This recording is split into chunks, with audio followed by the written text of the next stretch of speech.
Wes, has your attention turned from inwards to maybe your actual opponent that's coming up this week yet? A little bit. I think it's, we've started to gradually talk about Toronto. We played them once in the preseason, so at least we have, some idea what we'll see up there. Personnel might look a little different. Get some bodies back, but I still think right now it's shoring up, holes in things that we haven't gotten to yet, or making sure there's clarity with what we're trying to do before we turn the page completely. I mean, we still have practice tomorrow, a shoot around, on game day, so we still have an opportunity to kind of really turn our attention to them. I was going to say, how are you kind of handling that transition? Like, when will guys actually start, or have they started watching film on, okay, here's how we want you to handle this, and remember, you're going to see this guy who we didn't see last week? It'll be more so tomorrow than, today was just about us. And did everybody go today? Yes, everyone was good. We had 3 live segments. Brad participated in 2 of them, so I don't anticipate any issue. What stands out to you about the Raptors as you look ahead? The pace at which they play. They play fast. They have a lot of versatile guys who can handle, finish, they can spread you out, play downhill. And that's, even saying that was without Van Vliet and without OG. So you're adding 2 more extremely talented guys into that mix. So it's going to be a challenge for sure. You're going to deal with some of the jitters of first regular season game, playing on the road in a very dominant home crowd environment. But we have to factor all that in, and we have to worry about us, concentrate on what we're supposed to do. I think our mindset has to be stay in the moment and win each possession. We'll see who ends up guarding Brad, but what do you think about the matchup between him and Scotty Barnes that we saw a little bit of? No, I think Barnes is going to be a really good player. He's got length, his defensive acumen. You feel like, watching him, that he takes pride in it. I think that's it's really good to see for a young player. But I think it's a good challenge for Brad. He's going to make life difficult for him. We got to find ways to get him open, to screen him. And then we also have to understand, what they're trying to take away. They want to try and take away his catch and shoot. Send multiple bodies at him. A lot of teams are going to do that to him. And I know you eased Danny Avdia into the preseason, but now that the preseason's over and you saw him for a few games, just kind of what stood out about his performance in the preseason? Overall, I thought he got better. It wasn't perfect, and I know it's tough because a lot of the offensive stuff was new. We've moved him around, playing some 3, some 4, so there's a little bit of confusion there with some of his spots on offense. But just the fact that he continued to get better, I think, is the biggest takeaway for me. His conditioning got better, his attention to detail, his communication, his understanding. But it's still a challenge. He's got to continue to grow to earn those minutes. What did you think of Brad and Spencer together defensively during preseason? Overall, I thought it was good. I think it can be a lot better because both of those guys are big guards. They're strong, very physical, and I think they both, this juncture in their career, understand personnel, so they can make life hard on guys. But I think just the consistency, that's where it hasn't gotten to at this point. But they have to anchor the defense because a lot of what happens starts at the point of attack. And that's going to be on the perimeter. Defense or dribble penetrations have been a problem here forever. So, how can they help one another in that regard and shut people's water off? Well, it's not just on them. A lot of that it's a 5-man coverage. With the ability for guards to play downhill, some of the rules are, let's say, slanted in the offensive side's favor. Understanding your personnel, being in the gaps, being early to coverage, I think helps a lot of the on-ball mistakes. And then obviously not over-helping when you do bring help. We've seen a lot of that as well. And so I get guys are trying to help each other, but there's got to be purpose in what we're doing. Otherwise, we're really kind of trying to catch our tails. You never catch up. And the ball keeps moving. It really puts you at a deficit. When you're talking about 2 guys such as Brad and Spencer who've been in the league as long as they have, and you still want to see more consistency on the defensive side, what can you do as a coach to kind of get that out of them, or is it up to that? In the end, it's up to them. I mean, honestly, there's a level of accountability. They're both pros, so I think they get it and they understand the value of it, how important that is for us to have success. But we have to still coach them. We got to, help them schematically. It's like, this is what we're trying to do. If it doesn't work, we'll adjust. But, they have to hold each other accountable and realize it's important for us. You guys picked up Joel Ayayi yesterday. What does he bring to the table? I think he's a versatile player with his size and length, probably more two than one. But he can defend, so that's intriguing. He worked out briefly this morning, so it was good to see him on the floor, and I'd be eager to see him in live action. Tommy's gone for Gonzaga East, I guess. Yeah, I suppose he is. Mm-hmm.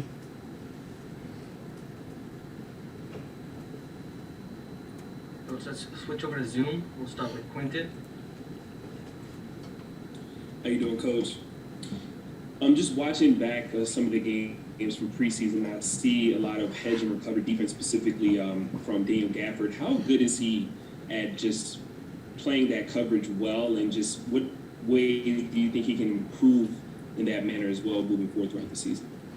I think for Daniel, the biggest thing for him is his overall communication.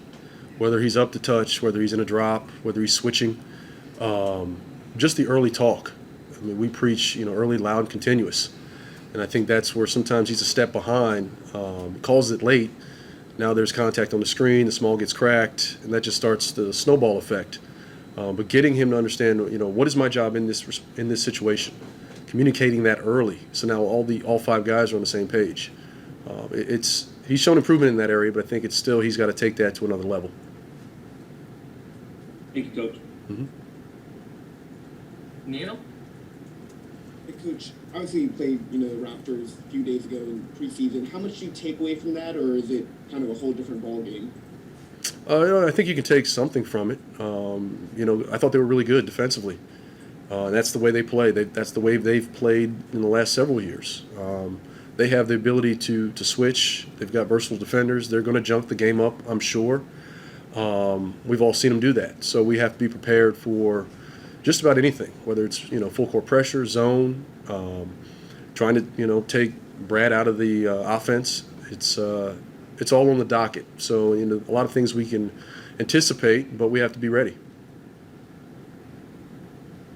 And it seems like in preseason so far that you've staggered Brad and Spencer a little bit. Is that something you're doing just to try different things out and that you envision continuing to do in the regular season? I think early in the regular season, I'll continue to do it that way. We have enough depth to, probably withstand, some of those runs, but trying to keep either of those two guys on the floor, I think, would be a great idea. We'll look at the actual minutes logged and see where we stand, but it gives us some flexibility, and both guys can play both positions. And I think sometimes making Brad a primary ball handler has been good for us. Thanks, Coach. All right, Coach. We're all set. Thank you for your time. Appreciate it. Thank you. Thank you. Be patient, understand that it's new faces, new system, new team, getting them more acclimated with guys' tendencies and, what guys do well, what they don't do so well. And adjusting the coach, this is his first year, and staff as well, getting acclimated to them and, kind of what they expect out of us on a daily in practice and in the games. So we show great signs, and we've shown it in preseason of, different lineups, certain situations, we look really good. There's other times where we struggle and, we can use some work. So it's still a work in progress, but, you can see the trajectory. Yeah. When you say immediately we have a ways to go, what are the areas that come to mind first? Just continuity. I mean, just getting the chemistry down on both ends of the floor, understanding where help's going to be on defense, spacing on offense, our roles, and all of that, just getting that acclimated, and obviously it's preseason, so we don't have all of our plays. We don't have all of our sets and systems. So, you don't always want to show that in preseason respectively. So now we're kind of diving into more where we're expanding our playbook a little bit more, expanding our concepts more, and they're going to be more obviously, based on team and personnel driven too. So, it's just been patient with that. It may become a lot easier for us, everything may just start clicking, but so far it's been solid, but because we have vets, we've shown that we can do it, but it's just getting that consistency too. And we've heard so many people talk about the kind of preseason speech that you gave? Like Spencer, KCP said he was like shocked. What was the that you wanted to? Don't let them gas you. He was just like, I've never seen that before. Yeah, I heard Spencer. I was like Martin Luther King. But don't let that stop. Like that's we're not doing that. We're not doing that. You know, granted, we want to try to keep it in houses as much as possible, but I kind of gave an acronym to the team. It was ACE. Like I love cards, and you know, the ACE is one of the strongest cards in the deck, you know, besides the Jokers and stuff. So, but you know, ACE, you know, ACE, you know. So for me, it was accountability, communication, and efficiency. The E was always tough because everybody likes to throw effort in there, but effort should be a given. You know, it's something that we're paid to do. You know, we shouldn't.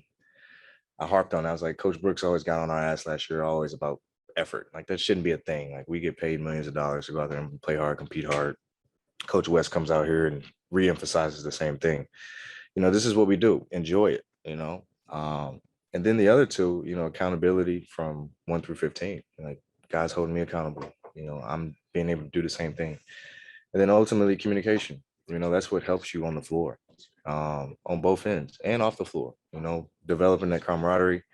You know, getting to know guys, and then even better, everybody, staff included. You know, because everybody's new, everybody's fresh. You know, so I think communication will be key. You know, moving forward, you know, whether it's how we do certain things off the floor, or you know, whether it is just the day-to-day things. Like everything is going to be everything is kind of on a microscope in a way. Like we want to get it perfect. We want to create. We have an opportunity to create our own culture. You know, it's what we make it. You know, obviously it's winning. We have to do that, but we create it. We create our environment every single day.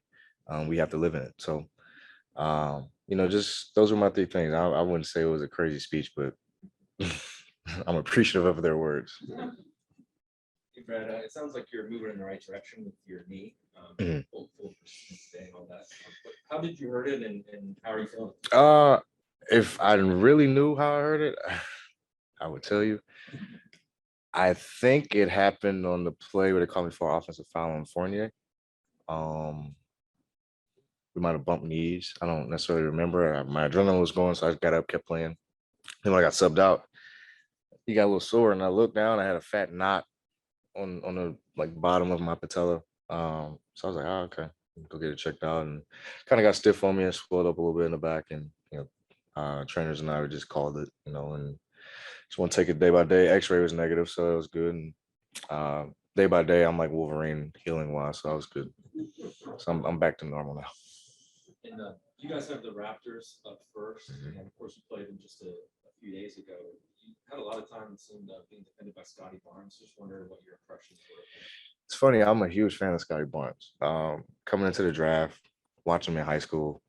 He actually went to Mount Bird with Moses Moody, who played on my team too. So I've always watched him, Cade, and all those guys from afar for a long time. So I'm definitely a huge fan of his. He's super athletic, 6'9", long. You know, he can really play 1 through 4. That's what a lot of people don't know about him yet. You know, he's very skilled. He's very talented. And the sky's the limit for him. He's in an awesome system over there, you know, where he can learn behind OG, Pascal, you know, jump right along in there with them and really be a big impact for them. You know, he's a willing defender, which, you know, I love about him. And he just loves the game. You can see it. He's a young kid, you know, literally a kid, and he just enjoys the game, embraces it. And he's gonna be a problem in the future for sure. But their team as a whole, you know, that's how Coach Nurse has them. You know that they're going to play hard, they're going to compete no matter who's on the floor, injured or not. You know, Fred's going to be back. We don't know if Pascal is playing, but if he's there, you know, they have size, they have versatility. So we got our hands full. But I love Scotty for sure. And speaking of first round picks, Denny Avdia, anything you've noticed is different from him last year or this year? Denny is constantly growing. The game is slowing down for him more and more. You know, obviously we want to incorporate him more on both ends of the floor, challenge him more on defense because he has the body, he has the size to be able to guard bigger players and those versatile 3-4 guys, you know, who are able to put the ball on the floor, post up, and you know, kind of be those star-like roles. You know, we're going to, you know, challenge him in that way too. And at the same time, offensively, he's having the ball in his hands a little bit more. He's running pick and rolls. I actually got on him a little bit today about being more aggressive. So, you know, the game's slowing down for him. You know, we need him. I'm happy he's back healthy. He's getting his lungs back too. So it starts Wednesday. So, hopefully he gets off to a good start in the second year, and I'll be there every step of the way pushing him for sure. What would you say the defensive communication is right now? Because you've got guys like KCP and Kuz who are vets, but then Daniel in the back is a young guy who has to kind of see everything. Yeah. It's really getting Gaff to understand that. Like just what you said, the big is usually the quarterback in the whole situation. Guards where we have our back, to the basket, so we don't necessarily hear screens, see them. So the big and the back line is usually, and the help side are usually the quarterbacks. They're the ones talking. And that's where it comes in the key. It's not just Gaff, it's everybody. It could be me on the wing just talking, yo, pick's coming left, and I'm not even in it, but just letting our players know and creating that awareness. And when you do that, it lets the opposing team know, like, okay, damn, like they're really in tune, they're really locked in. Like, okay, what are we going to do? Especially the weak side. When the weak side is really engaged and talking, communicating, it makes it tough for the ball handler. Like, okay, what am I going to do? Where do I go with the ball? So just realizing how important it is. And I mean, the more we get scored on, hopefully it kind of clicks. It's we got to change it. And communicate. So we're drilling in practice every single day. And I always try to emphasize, like, we can talk off the court, like we can do this, be cool, be cordial, but on the court it has to be the same. We have to be buddy and friendly on the court, just like we are off the court. And it's a tough thing to do because sometimes you're just so locked into the game. It's not necessarily you don't want to talk. It's like, okay, I just want to make sure I'm not doing the wrong thing per se. So it's kind of getting out of that comfort zone and being a pro about it, being this is what we all have to do in order to win. This is what will help us propel us to winning. So we got to take it seriously in that regard. If there's a verbal mistake defensively, if there's a mistake defensively, Yeah. Would you rather it be somebody loud wrong or somebody Yes. not saying anything? Early, loud, often. Yeah. But whatever it's called, you have to do it, regardless if it's the wrong coverage. No matter what it is, you have to respect the call, and I think that's what we preach. That's what Coach does a great job of preaching. Because we have a versatile lineup. Sometimes we switch, sometimes we don't. And so he gives us that kind of trust in a way, to be able to make that decision in certain situations. And if we're not on the same page, we may give up a wide open layup, a wide open drive, may both run to the ball, leave a wide open shooter. So it's communication is key, because teams will, with 2021, the way teams play, the three ball is important, and creating those advantages are important. So slips and different, different type of misdirections are always what offenses are putting defenses through. So. Hey, Brad, I don't know if you've seen him yet, but what's it like having Rui back in the building? Seen Rui last week, leaving from being tested. He looks good. I haven't seen him work out or anything like that, but it was just good to see him. I'm happy he's back. Happy he's back in town. Happy he's back working out. We can't wait till he's fully back with the team and back in the building and practicing with us. But it's a great sign. That's always a positive. We're moving in the right direction. Obviously, it's within his own time and reason. So we leave it at that, and he knows he has a huge support system here in DC. With the front office, with his teammates, we reach out to him, frequently to check in on him, and he responds, or he leaves us be. Regardless, we let him have his peace and let him have his time. So this is good. He's back in DC, but we don't want to wait too long. We want to get him back. All right, Brad, let's take a couple questions from Zoom. Hold on. Sorry. Dean asked you a few weeks ago about just kind of how you processed all the change over the summer and stuff. You said you kind of just had to take a few days. What were you doing during those days? Like, were you actively thinking about the roster, getting to know guys? Like, what were you doing? Yeah, I mean, it was a little bit of everything, because you have to sit back and realize who the coach was going to be. That was the biggest thing. Because we didn't have. I mean, once we didn't agree to bring Scotty back, we were kind of vacant for a while, and it was like, okay, what we're gonna do? And the list started dropping. It's like, okay, what we're gonna do? But I trusted Tommy, trusted Ted, to make the right decision. They obviously went through an in-depth interview process with a lot of names and a lot of high-quality names for the position, and it's just trusting them in this whole thing, and then obviously evaluating the team, having conversations with Russ, having conversations with different guys on the team, and just kind of gauging where they were, where I thought we could be. And then eventually having conversations with Wes, when the time came, and just kind of seeing his vision for the team, his vision for me. How he can help better me and push me too. And all came full circle. But it was a long summer. It was an adverse summer, I will say for sure. It wasn't. I'd be lying to say if it was an easy one for sure. Yeah.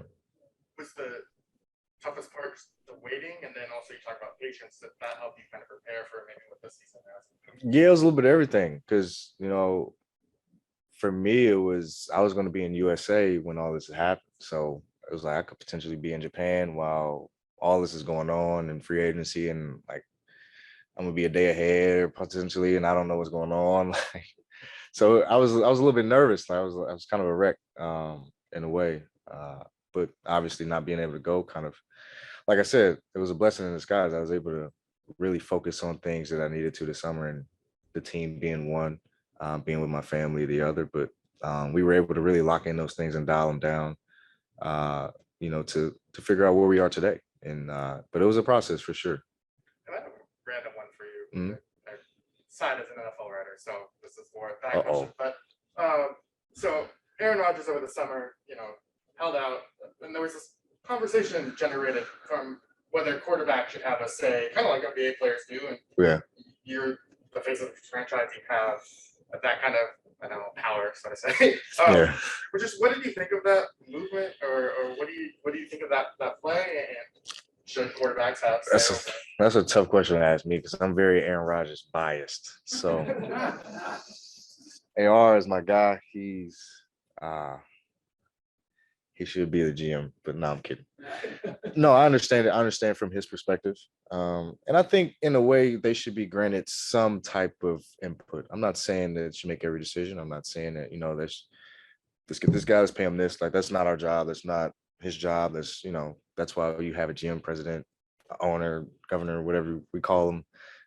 That's why they're in their positions. And but at the same time, you have a franchise guy that you want to be able to, one, keep happy, keep here, and then two, surround him with some talent. And so I understood his frustrations in that.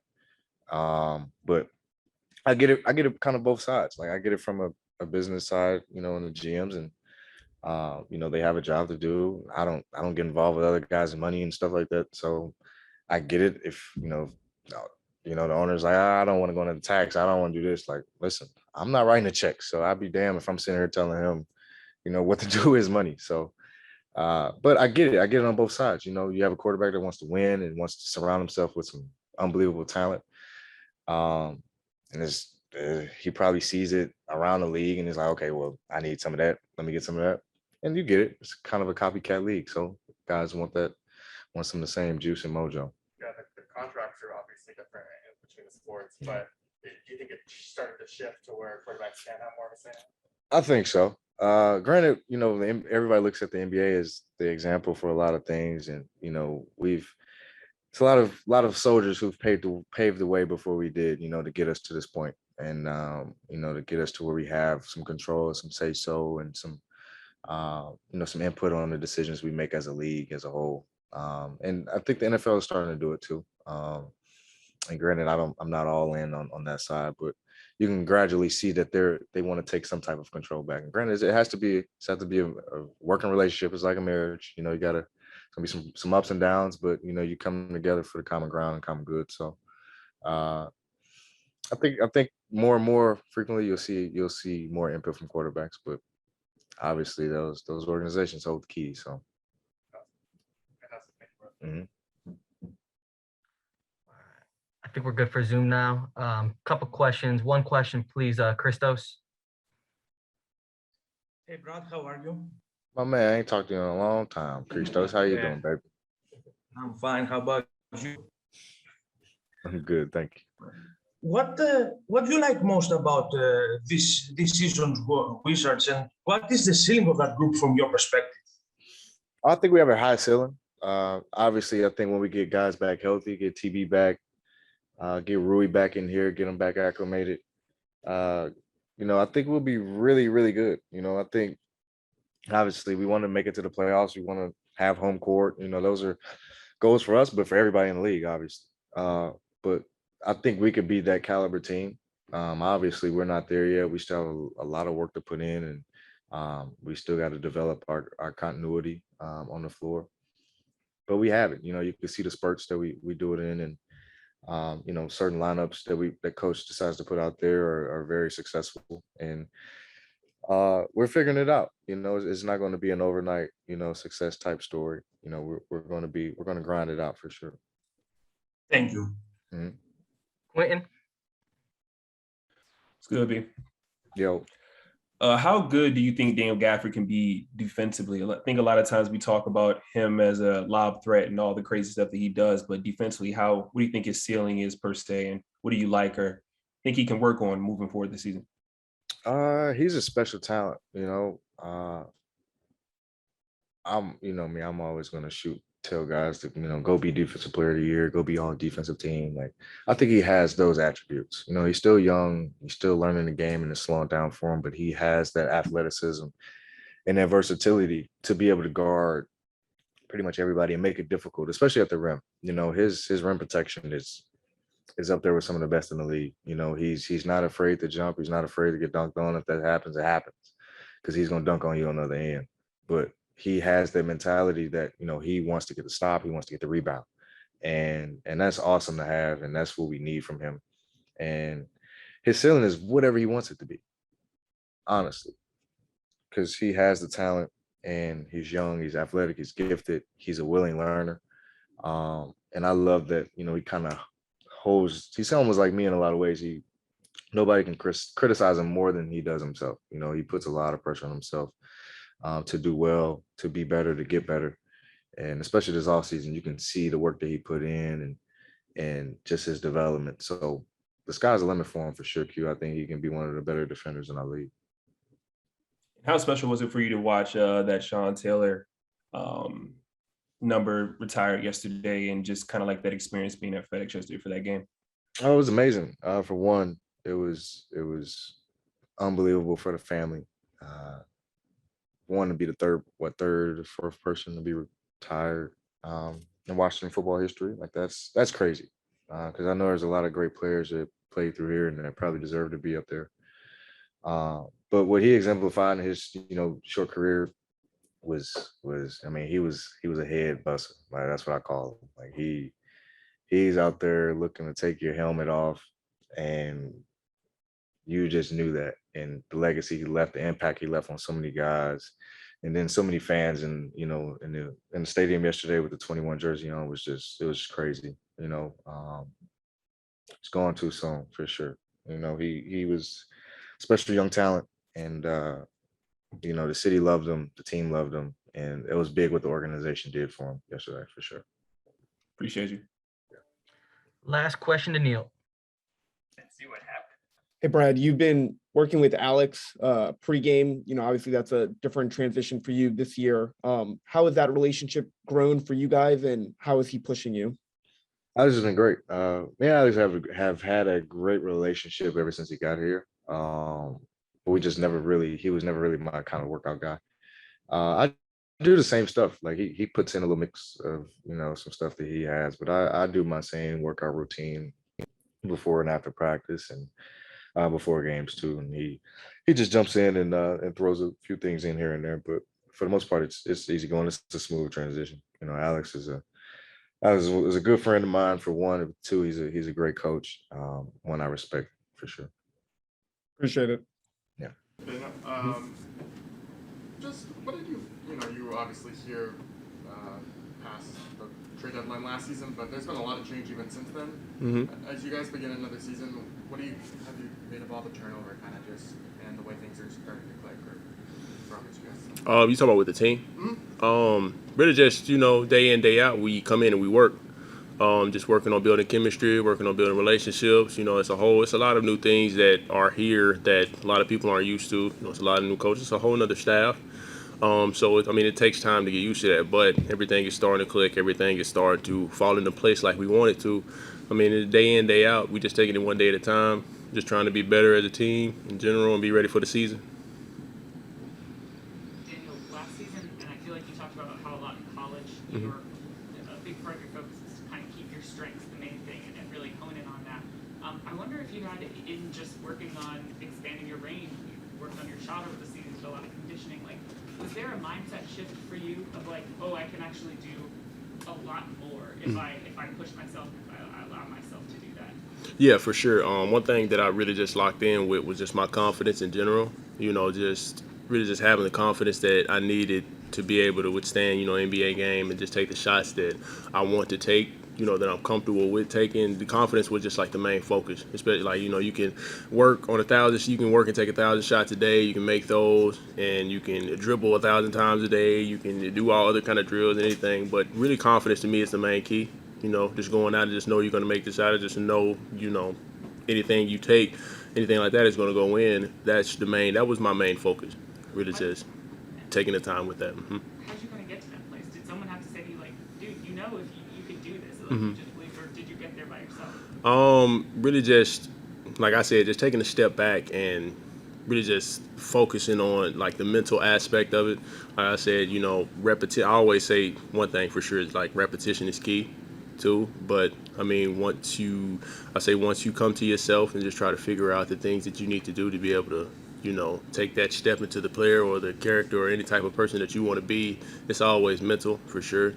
Confidence was really a big thing for me, and that's what I really wanted to work on. So just seeing the times that, I always used to watch film and just seeing the times that I had a chance to take that shot. If I'm ever in that position again, just thinking about it over and over again, I'm always going to take that shot from now on. I guess in a similar vein, is there anything that you worked on in the offseason that you saw in the preseason, kind of the work starting to pay off for you? Oh, yeah, for sure. I mean, as you can see, the last game I took a jump shot and made it. So that's something that has been rare just throughout my career in general. People always tell me to shoot. People always tell me to attack the basket or anything like that. So, I mean, I finally, rubbed that dirt off, took the edge off and just actually stepped into, like, the player that I want to be and just actually took the shot, Time and time again, I've felt like that, it would be a bad shot if I were to take it because I felt like I'm doing something to let the team down. But at the end of the day, if it goes in, I'm helping the team. So why not take the shot? It's a 50-50 chance. You miss 100% of the shots that you don't take. And it went in. What stands out to you about this matchup with the Raptors as you guys look at the game? Really just being back in Toronto because last year, we had to go to Tampa to play them. So just being back in that atmosphere and stuff now, I'm just really just happy for them because they're back in their home city. That's the main thing. But just being back, and I know the energy is going to be crazy. It's going to be a season opener at home for them, so I know the energy is going to be through the roof. Just main thing is coming in and playing off that. Yeah, I just wonder what it's been like, what your evolution's been like as the defensive quarterback, and seeing things and calling them out, and just is it second nature to you now? And even if you're wrong, does loud trump wrong sometimes? I would say loud does trump wrong every now and then. It doesn't work 100% of the time, but just the schemes and stuff that we have implemented it like throughout. Just like our defense for sure has really helped me out a lot. It was rough at first, still trying to learn, most of the calls, still trying to learn, where to be at during the scheme, how to be up into the ball if the corner was filled, how low I need to be, certain things like that. We implemented a drop into our defense too, and just taking the time to really just focus and learn when and where to be on the floor for defense for me is just really just my main thing because I want to protect home as much as I can. Sometimes I'll be in a position to where I can't really just go help and block shots. I have to guard the perimeter too. So just certain things like that. Those are the things that have really just stood out to me and helped me be able to work on being able to guard multiple positions, I would say. And from the verbal standpoint, we're talking about as much as anything, just kind of like Tyson Chandler became like the best ever at it, and just kind of like how do you grow in that part of your game as well? Really just be as loud as I possibly can. To be honest, make sure my teammates hear me whenever I'm, behind them because they can't see behind their head all the time. Just being that guy that sees the floor and sees everything that's going on behind them, especially if somebody's on the ball or if it's going to be like an off-ball screen or anything, making sure I see ball and man. I was just wondering after Houston and New York, if you've been surprised, I guess, by the atmosphere through preseason so far. Like, I feel like New York was like way more energy than a preseason game usually is. Yeah, MSG is going to be MSG. It's always electric playing in an arena like that. You know, the fans are always going to come in and show the love to the teams that they've always showed love to throughout, you know, their lives. Just being back in an atmosphere with a lot of fans in the arena is just great for me because I missed it. You know, a whole year without fans, that's depressing. Yeah. Yeah. So it was just a real good thing. You know, just having the fans back because I'm pretty sure they missed being in the arenas as well. You know, even at one point when it was just like at 50% capacity, still wasn't the same. So now, you know, just taking this extra step and getting everybody back into the arenas, it's going to be great this year. I can't wait for it. Hey, Daniel, as far as gaining confidence in your jump shot, is this just a matter of repetition that you put in over the summer, or did you kind of break down your shot mechanics or anything like that? Really just repetition, to be honest. You know, repetition I would say helps gain confidence. That's like in one point that I had made, you know, you can shoot as much as you want, do all that stuff, but repetition does, I would say, help at some point. You can always take a step back off the court and just really just think on when you should take a shot, how you should take it, and when you shouldn't. But just repetition for sure for me was one main thing that helped me with my confidence for sure, because seeing it just go in time and time again and doing the things that I've worked on that helped me make the ball go through the hoop. I mean, you know, sky's the limit. Thank you. Mm-hmm. All right, Daniel, we're going to shift over to Zoom for some questions. Okay. Let's start with Neil. Daniel, building off of DA's question a little bit, how hard is it just to consistently throughout a game always be vocal and, you know, not let one play go off and, you know, then it ends up costing you guys a bucket? Really, it's tough when it comes to fatigue because that's when you have to dig deeper, I would say. You know, you could be short of breath sometimes when it comes to fatigue. You might miss a call from time to time. Really, what I just try to do if I ever miss a call is make up with it physically.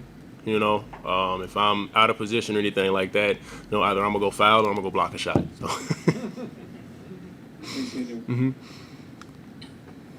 Quentin? What's good, Daniel? We talked the other day about like the Kevin Garnett comparison. I was talking about like the hedging on defense and things like that. Mm-hmm. Is there something that you do when you watch film defensively, like of yourself? Like, do you watch yourself defensively and try to assess how you can get better on that end, or maybe a player that you try to model your game after, or anything like that? The modeling after someone, I don't exactly. You know, I take, you know, pointers and stuff from like some of the coaches that are like show me guys that are good in those certain positions. When I take tips and pointers and stuff to try to implement that in my game defensively. But just the main thing, I really just watch myself on defense throughout film and try to adjust and do better the next play, either the next play or just the next game, to be honest. Those are like my main things. Just always be better the next time if you mess up the first time. And what's more exciting for you as a basketball player? Let's say catching a lob and dunking on somebody, or maybe pinning somebody's shot off the backboard defense? I don't know. It's a little bit of both for me. It's a little bit of both for me. I get excited for both of them. Either one, I'm gonna scream. So. Appreciate you, bro. No doubt. And Christos. Hey Daniel, how are you? I'm good. Great.